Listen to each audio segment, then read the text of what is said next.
Welcome to the Health Edge, translating the science of self-care. I am Mark Pettis, and with my friend and colleague, John Bagnulo. John, good morning. Hey, good morning, Mark, and happy July. It's great to see you, buddy. Great to see you. Happy July. Well into the summer season. A lot going on around the world, and I've been uh,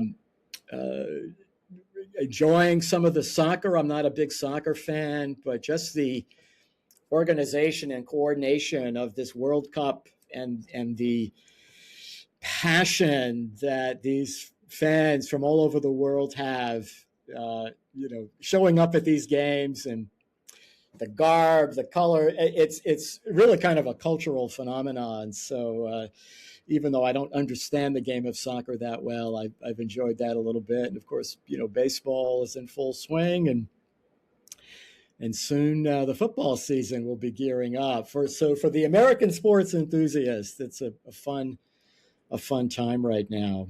Yeah, the passion for that, the global passion for this World Cup action is incredible. It's incredible. It really is, and I've come to. Of course, I grew up at a time where soccer was not, the primary sport as it is today, and Yeah. at the youth level and high school level, and it was generally all about baseball in my neighborhoods growing up, and so it's come a long way, I think, as a popular sport in the U.S. But you can really appreciate how soccer is kind of the sports language of the world, Yeah.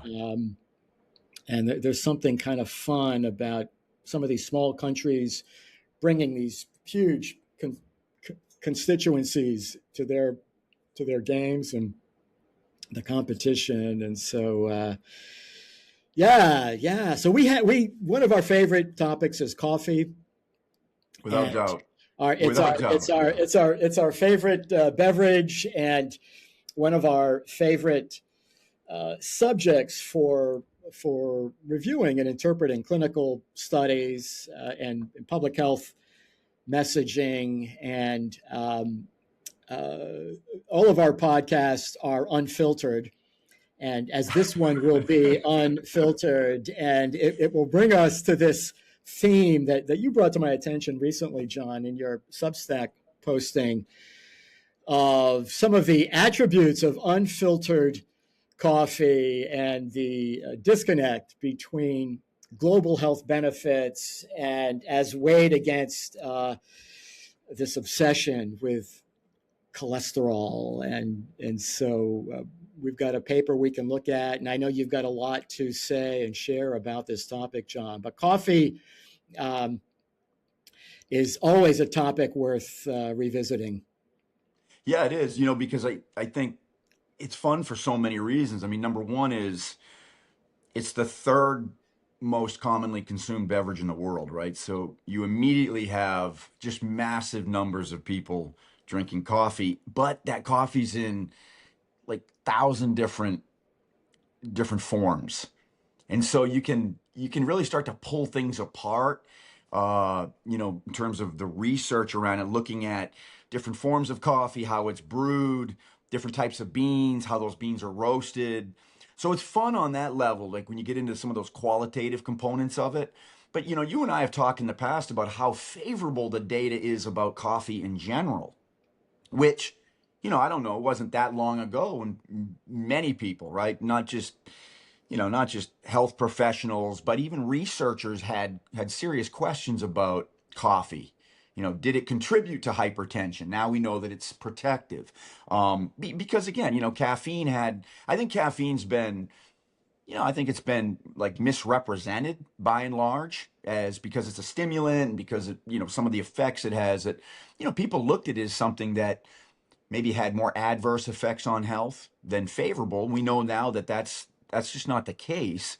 And I think that, caffeine is just like, that's just on the surface. When you really start to get into the complexity of the different molecules and the phytonutrients found in coffee beans, it's an incredibly complex food or beverage that brings so much to our physiology in the way of anti-inflammatory benefits, antioxidant benefits, The list obviously grows each passing year. So, and it's something that a lot of us enjoy. You and I obviously talk about it because of that as well. Like it's something we enjoy, but it's also healthy, which is remarkable because a lot of people don't have something like that in their diet or in their daily life, right? Something that they really enjoy, but also is good for them. So I liked all of this, kind of the milieu, so to speak, of all of this. And one thing that has always caught my attention, Mark, is how different cultures enjoy coffee on a regular basis. So like, in the Middle East, for instance, and in countries like Turkey, the coffee's boiled like extensively. And then that coffee is just decanted off the top. So, you're going to end up with some sediment. You're going to end up with all these oils that are part of that coffee bean in the cup that you ultimately consume. And how is that different than, let's say, the cup of coffee that someone gets that, is more or less mass produced and run through several different types of filtration processes, or a paper filter if it's at home? Boy, those are really different cups of coffee in the end. And the good news is here for our listeners is that both cups can be really beneficial. But it's interesting that that certain like public health advocacies, individuals that do a lot of, have a lot of exposure, or, you know, trendsetters, so to speak, in the area of nutrition and health, they advise against consuming unfiltered coffee because of its high cafestol content, which can raise cholesterol levels modestly, very modestly. It's not like, we're seeing massive jumps here, but I think it's ironic that we're going to advise people to limit their consumption of unfiltered coffee based on cafestol content, because we know cafestol is so beneficial to the body for so many reasons, right? I mean, it makes people more insulin sensitive, number one. It tends to really promote more fat oxidation, or beta oxidation. We tend to burn more body fat. It's just got all these great benefits, but because it has a slightly cholesterol raising effect, there's people are taking the time to put out these public health messages, which, whether it's the American Heart Association or the Harvard School of Public Health, I just find it fascinating that these organizations are putting unfiltered coffee in their crosshairs despite the evidence we have around it. Neuroprotective benefits. I mean, there's studies show that it really helps prevent, the tau tangles, and so it's just a really fascinating topic because I think it embodies so much, but it does shine light on this how cholesterol, how with whatever happens to someone's cholesterol, that's what really kind of is leveraged against any given food, or in this case, a beverage, right? Like if it raises your cholesterol levels, like how can cheese be a good food when we know that the studies on cheese consumption shows that it's very protective, right? That you have a reduced all-cause mortality in large studies with the more cheese you eat. And we know the same thing about coffee, and unfiltered coffee is no exception. Yet again, just because of how it influences cholesterol levels, like that's how foods are determined to be healthy or unhealthy. So for me, that's fascinating. Yeah, that's such a great uh, summary framework that you've outlined there, John, and it's very uh, aligned with this recurring theme that we often focus on in our Health Edge discussions, where um, evidence and this growth of experience parts ways with consensus thinking. And the extent to which consensus thinking and the social psychology of it is so resistant to seeing what is right in front of your nose. And it makes me think of the, um, you're consulting, working with a client, and let's say it's Mrs. Smith, and she's overweight and she's a diabetic and hypertensive, and her uh, lipids are not in a very good place, and you put Mrs. Smith on a carbohydrate restricted, higher fat, higher protein, and 2 months later, she goes to see her doctor and follow up, and her weight is down 20 pounds, her pressure's down, her insulin resistance has disappeared. Mrs. Smith says, I feel better than I've ever felt. And then the doctor will look at Mrs. Smith and say, you're eating way too much fat. Don't you know you're killing yourself? Yeah. Occasionally they might say, well, just keep doing what you're doing. But the ability to break from a belief system that is so deeply entrenched, that challenge is so formidable, particularly in the medical enterprise, that which is obvious becomes harder to see. And this is just another great example of that, John. So we have a paper, and I know there are many papers you've reviewed, and I would highly recommend John's Substack to anyone who likes a deep dive. It's just really beautifully done what you do, John. But this topic highlights the 99.9% benefits of a whole food that cannot be extracted from a single lab value that we now know today has very little, if any, bearing on outcomes, cardiovascular or otherwise.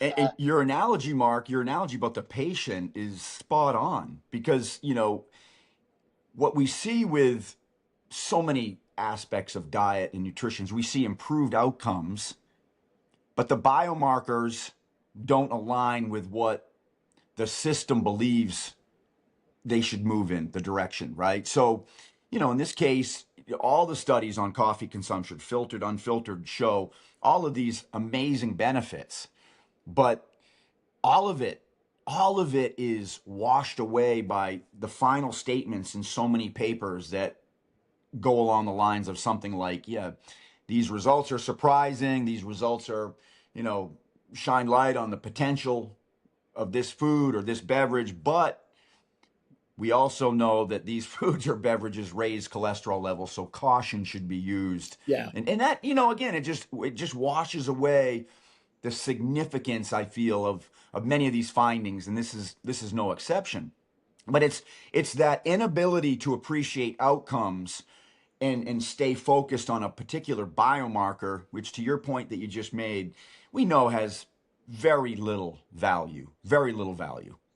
And the experience, the other unintended consequence of just to use that analogy that we were talking about with the sort of the patient-client encounter, is that the experience of that individual, which has been profoundly transformed, is completely dismissed in the eyes of the expert who cannot move beyond a paradigm that allows them to see things differently. And it's pervasive. And we've talked about this in many other episodes. You've talked about full fat dairy, John, and we've looked at this with eggs. We've talked about this a lot with sunlight. All of the, it's the lottery. It is winning the lottery every time you go out into sunshine, and yet the expert cannot move beyond this connection between ultraviolet light and skin cancer, and it all ends there. And I think it always gives me pause as a clinician, and it makes me realize more and more of the importance of people taking more of their health matters into their own hands, this sovereignty of your body, your health, and a growing awareness that the experts aren't nearly as expert as they think they are. This is the scientific community, the medical community, unfortunately, in my opinion, has become so dogmatic that despite this pervasive discontent with the system and how people are received, that train continues to sort of move forward with it. It's unfortunate. And yet, if there's a silver lining to it, John, I think it's people are becoming more empowered from the experiences that they're having. I've never felt better, with some of the things that I'm currently doing. Doctor says this, and I'm experiencing this. The Harvard School of Public Health, they just crank out these papers. They're an epidemiologic public health publishing machine, and yet, we've often talked about the shortcomings of those methodologies and the difference between correlation and causation, and yet those caveats, those big disconnects, really struggle to find their way into the enterprises that we look to guide us. And so it becomes easier to understand why people are so untrusting of the expert, of the headline. And sadly for me, I don't see the incentive shifting in a way that is likely to bring great change to that, because I do think these are enterprises that are just riddled with perverse incentives and biases and the inherent challenges of locked in beliefs. And those are hard things to sort of get around. But so let's look at this. I've got a few slides, John, that I'll let you run with. And these are really, they epitomize all that you summarized with respect to the many, many benefits, the mechanisms that are felt to underlie those benefits. And thank you, Mark. I really appreciate you putting these together. This is, awesome for our listeners. And the other thing, John, I'll just touch on one last thing before I kind of hand this over, because you touch on this often. When I look at a paper like this, and the sophistication of the science and the mechanistic evaluation, assessment, you're reminded. I mean, here we're talking about cafestol. We're talking about one of just thousands of these bioactive molecules. It's really breathtaking for me when I am reminded at the diversity of biologic output that one sees as a consequence of consumption of these bioactive compounds. The biology is just incredible. And you see that here with this particular molecule. So anyhow, John. Yeah. No, absolutely, Mark. So I chose cafestol for a couple reasons to highlight here. Number one, it's one of, I'd say, the 5 most well-known, studied, and appreciated phytonutrients or compounds found in coffee. The others are kahweol, which is also a diterpene, and then there's obviously chlorogenic acid, right? There's caffeine.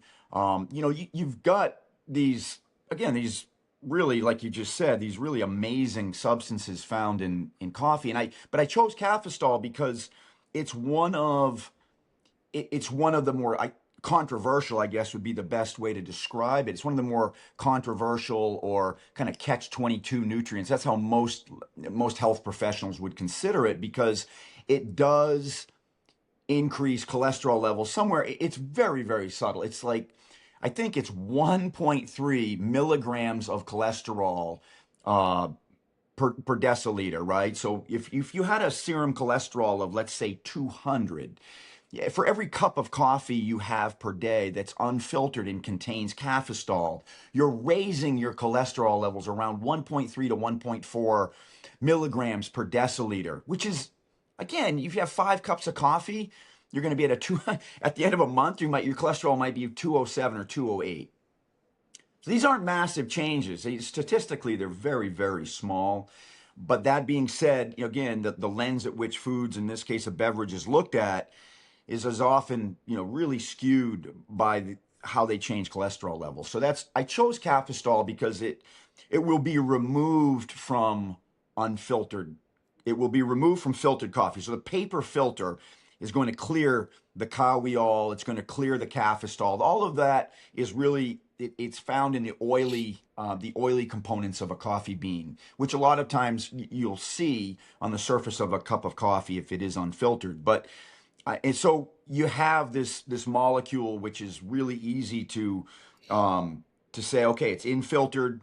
It's not in filtered coffee, but it is in unfiltered coffee. So we can kind of go from there with it, and it serves a purpose as, like, if you see all the benefits that cafestol provides to human physiology, especially in this case with the lining of the artery, the endothelial lining, which is maintained, like it's more supple, more elastic, like when there's cafestol in metabolism in place. So, I think that really speaks volumes to the nature of this, because cafestol, again, being found in unfiltered coffee, it is the reason why certain organizations say don't drink unfiltered coffee because it's going to raise your cholesterol levels. However, when you see the research on cafestol and you see how favorable it is with respect to inflammation, but also when you really get down to the mechanism on the endothelial lining,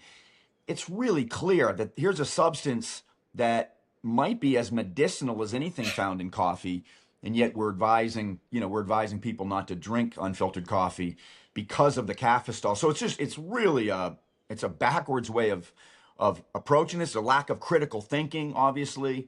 So I really like it on that level. But cafestol, as you can see, it contains all of those rings that have the hydroxyl change. That makes it an antioxidant. Just by looking at it, it's very easy for it to give up hydrogens or electrons to neutralize free radicals. It also shares that ring structure with many other anti-inflammatory compounds. It is fat soluble, and I think this is also a really important part of the conversation. When our bodies transport cholesterol in these LDLs, these low density lipoproteins that everybody knows as bad cholesterol, when cafestol is transported in those LDLs, it has a very, very powerful antioxidant effect in terms of protecting the LDL. So, and this is also true of kahweol, which is the other diterpene. Both of those, because they're fat soluble, they're going to be in the lipoproteins. They're going to make those LDLs much more resistant to oxidation. So that in itself is also very protective.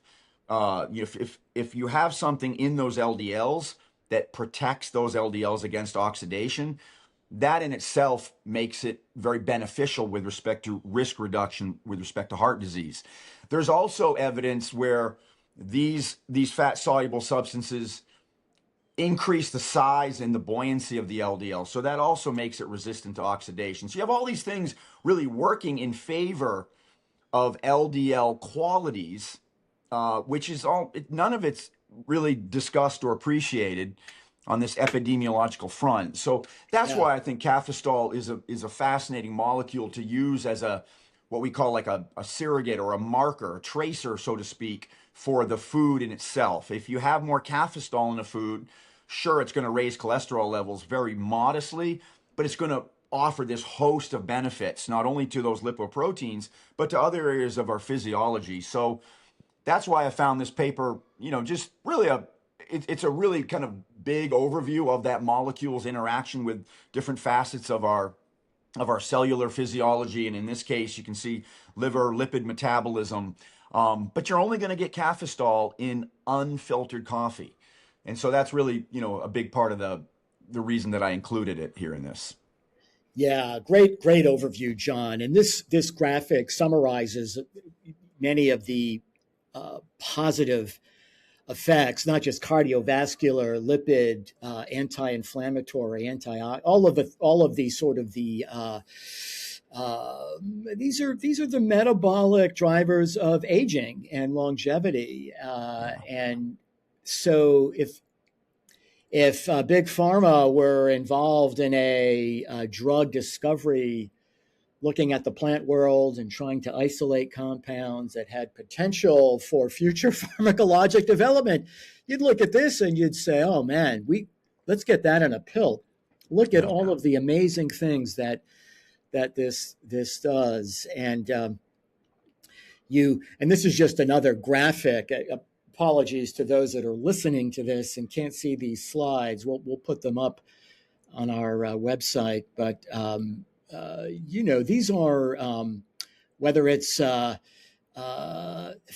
oxidation, as you point to, John, and the beta oxidation of fat, allowing you to burn fat more effectively, reducing fatty liver, reducing visceral fat.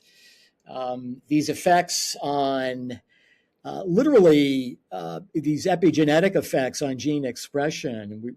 We've talked a lot about NF kappa B as a sort of a master molecule for inflammation, which goes down here. And then the endothelial and the reactivity of these blood vessels and capillaries. I mean, all of these things we know to be central to cardiovascular health, to brain health. And certainly one, I think, could extrapolate that to just longevity and aging. And some of that we're beginning to see with DNA methylation values and biologic clock analysis as that technology continues to evolve. So, and then this important distinction, John, right, between there would some who, as we touched on, would say, well, cafestol, raises cholesterol. That a priori is unacceptable to me. So if you're going to drink coffee, make sure it's filtered. The opposite school of thought would be, in doing so, you're depriving what might be one of the more valuable bioactive compounds in coffee. And if you love coffee, consider drinking it non-filtered, as you say. And that, to me, just makes so much more sense. But it's a much more nuanced sort of take on this research. Yeah, and again, the good news is if you like filtered coffee, that still has great benefits. So it's not as though you have to change the way you drink your coffee. But I do think it just highlights that just kind of lack of critical thinking. And as you pointed out a moment ago, just a dogma around food and this lipid theory, because it is, again, it's a theory. It's not, it's never been fully validated, that's for sure, right? And it's one of those things where a heresy becomes after a certain point, it just becomes accepted. Yeah. Regardless of the lack of science or the lack of a mechanism, it's remarkable. But I'll just, and again, I'll kind of conclude on this with respect to cafestol and its benefits. It's fat soluble, right? And so is kahweol. Both of those are. And then there are the water soluble components, chlorogenic acid as well, which is just as remarkable in terms of the benefits. And chlorogenic acid is found in filtered coffee. But the thing about chlorogenic acid is the longer coffee beans steep in hot water, and the lighter the roast of the bean, the more chlorogenic acid. So we do have control over that variable as well. And I highlight this because you said it just a moment ago. Here you have more of a whole version of a food than refined, right? So we're leaving some of the oils from the coffee bean ultimately in that cup of coffee. We're leaving very, very small amounts of solids in that cup of coffee because it's not ultra refined.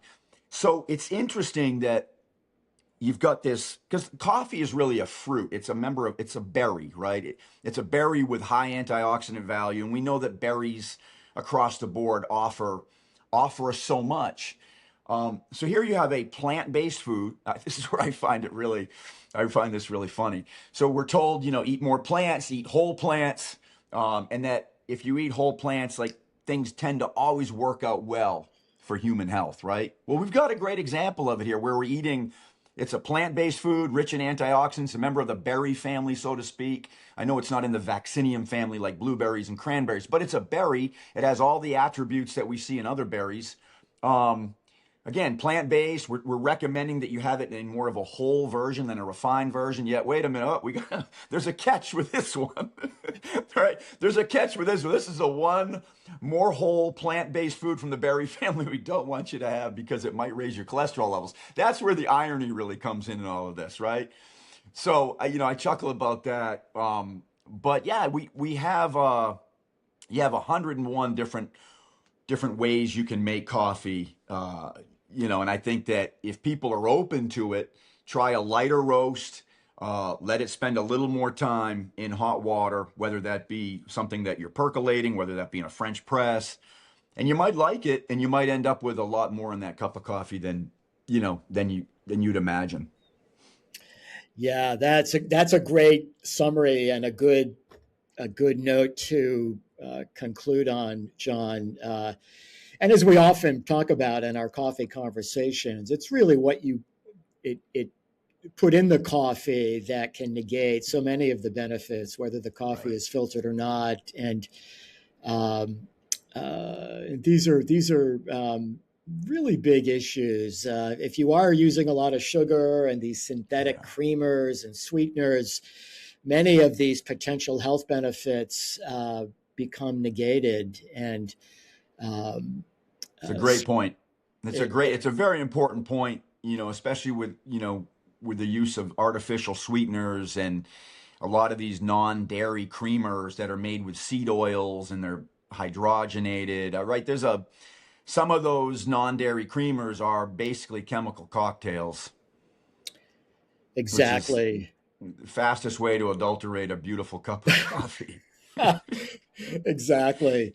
Well, great discussion, John. And I'll make this paper available in our slides on our website. If you love coffee, keep loving it. Yeah. And honor it for all that nature places in these remarkable plant-based molecules. And it's a good reminder, John, as we often talk about, when you start to embrace a more sort of holistic view of this ecosystem. Isn't it interesting that a berry that we call coffee, when consumed in a minimally adulterated way, just these molecules seem familiar to human biology. There's a relationship there. These aren't random events, and so you really see this sort of coevolution of our species, the plants that we cohabitate with, and the extent to which we probably have everything we need in the ecosystems that we subside in to address most of our health needs. And so this is just another good example of a plant that does many, many amazing things. So thank you, John. That's well said. Well said. Thank you, Mark. I really appreciate it. And we appreciate people listening to the Health Edge. Please share this content with friends and family if you find some value there. We do have a YouTube channel for those that want to see the slides with this. Just go to the Health Edge on YouTube, and there are no membership fees. We don't accept any sponsorship. So everything that we put out there is just for you and for anyone who's interested. And our website is thehealthedgepodcast.com, and that has a nice repository of references and slides, and we appreciate people listening in. And John, enjoy this summer season, and I hope to see you next week. Absolutely, Mark. You as well. Take care, buddy. Peace, brother.